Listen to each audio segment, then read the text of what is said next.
Les vraies voix Sud Radio. Le mot du jour. J'ai des gros problèmes d'argent. Je vais m'en sortir mais je ne sais pas comment. Moi qui gagnais des mille et des cents. Le mot du jour est le mot augmentation, puisqu'après tant d'autres biens et services, les sociétés de péage veulent augmenter leurs tarifs de 4,75% en moyenne. Pour le Larousse, une augmentation est un accroissement en valeur, en nombre, en prix, une quantité qui vient s'ajouter à une autre pour l'accroître, ou encore un accroissement de salaire.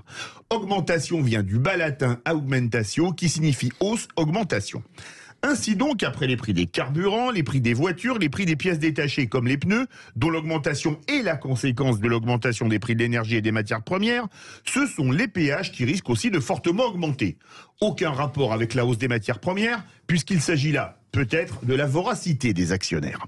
Augmentation rime avec inflation et les deux frappent tous les produits, y compris les produits de luxe, comme les pâtes, le pain, le riz, les œufs, la viande, le poisson, qui rime lui aussi avec augmentation, les poissons de grands fonds nageant aussi bas que le pouvoir d'achat.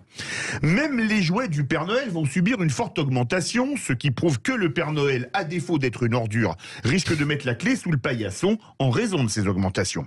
Et comme de plus en plus de choses sont à péage, des autoroutes aux télévisions, on n'en a pas fini avec les augmentations. Comme disait un slogan de mai 68, augmentation, piège à con. Philippe Bilger, est-ce que, franchement, il n'y a pas beaucoup de choses, la guerre en Ukraine n'a pas bon dos pour toutes ces augmentations? Déjà, je pense au péage, on en parlait tout à l'heure avec Félix Mathieu, mais prenons un exemple, le riz qui flambe. Moi, j'ai jamais eu de riz ukrainien dans mon assiette, je sais pas vous. Vous avez raison, je me demande si certains c'est des comportements, et c'est un euphémisme indélicat, qui prennent prétexte de tout pour augmenter, faire du profit, et je dirais même un autre terme, du lucre, qui est quelque chose d'encore plus vulgaire. Donc je ne peux que le constater comme vous, Philippe. Après, il y a quand même un phénomène... Qui a fait HEC, qui en connaît quelque chose, on va apprendre beaucoup de choses. J'ai pas fait de thèse en économie pour autant, hein. Mais c'est vrai qu'il y a quand même un autre élément qu'il est à prendre en compte, que pas mal d'experts d'ailleurs distillent un petit peu de temps en temps quand on écoute, c'est aussi l'effet Covid, au sens où il y a eu énormément de plans de relance, comme vous le savez, à l'échelle mondiale, beaucoup d'argent qui a été injecté dans l'économie, beaucoup plus que ce que l'économie pouvait absorber, et donc ce phénomène en lui-même, exactement d'ailleurs comme il y avait à d'autres moments, après le 11 septembre, notamment 2001, dans la crise 2008, etc. Quand vous avez ce phénomène-là, vous avez un risque inflationniste, effectivement, parce que la masse monétaire en circulation est beaucoup trop importante, et donc après, effectivement, il y a un risque d'inflation, puis de hausse des taux d'intérêt, pour limiter la surchauffe de l'économie, comme on dit. Donc il y a aussi cet effet-là, hein. Donc effectivement, il y a peut-être de l'opportunisme, ça c'est très probable, sur la question des sociétés d'autoroute, en tout cas, clairement, ça semble être le cas. D'autres hypothèses aussi, mais voilà, faut comprendre qu'il n'y a pas que la guerre en Ukraine. En effet, il y a d'autres phénomènes économiques fondamentaux qui ont lieu actuellement et qui touchent la plupart des pays. Tom Conan, Luc Gras. C'est vrai qu'il y a la bon dos, la guerre en Ukraine quand même, non? Oui, non, mais je trouve que... Je prenais l'exemple du riz, parce que là, c'est carrément caricatural. Bien sûr, le riz vient de Camargue, du Suriname, d'Inde, du Pakistan, ou de Thaïlande, ou de Chine. Non, mais c'est vrai que c'est le riz amer, voilà. Comme dirait Sylvana Mangano.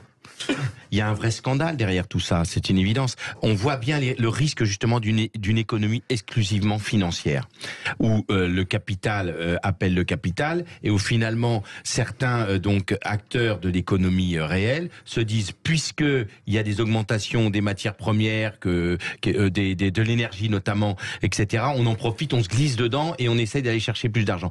Et je regrette que l'État ne joue pas son rôle. En pareille situation, nous ne sommes pas dans un régime ultra-libéral, nous sommes dans un régime qu'on connaît en France, hein, qui est une économie de marché régulée. Une économie sociale de marché, comme on dit en termes économiques. Voilà, et donc le ministère de l'économie devrait être beaucoup plus regardant sur ces hausses de prix systématiques qui font qu'à l'arrivée, le pouvoir d'achat des Français en prend un coup. Et ce que je trouve intéressant aussi, c'est qu'à côté, les petits commerçants, je pense par exemple le boucher, le charcutier, charcutier, le coiffeur, etc. Et ben en fait, eux, je sais pas si vous avez regardé, ils n'augmentent pas leur prix justement. Ils font vachement attention parce que justement, il y a sans doute cette espèce d'effet désincitatif du fait de l'augmentation des prix. Donc en fait, c'est pas tous les acteurs économiques. Moi, je pense qu'il y en a beaucoup qui se serrent énormément la ceinture, qui rognent énormément sur leur marge pour justement pouvoir maintenir des prix qui soient à peu près constants. Et moi, je vois beaucoup de petits commerçants qui sont en difficulté, y compris dans des grandes villes, et y compris pour des besoins relativement essentiels comme le coiffeur, par exemple. Les coiffeurs, c'est vrai, Tom. Personne n'a augmenté. Alors, par leur coût a expérience augmenté. personnelle, j'y étais. Voilà, vous savez que tu es magnifique. Et j'ai été agréablement surpris par le fait que même dans ce quartier, les tarifs étaient très raisonnables. Je ne parlerai pas des coiffeurs, qui sont des gens que je fréquente très peu, même si je les aime beaucoup. Les vraies voix, 18h12 dans quelques instants.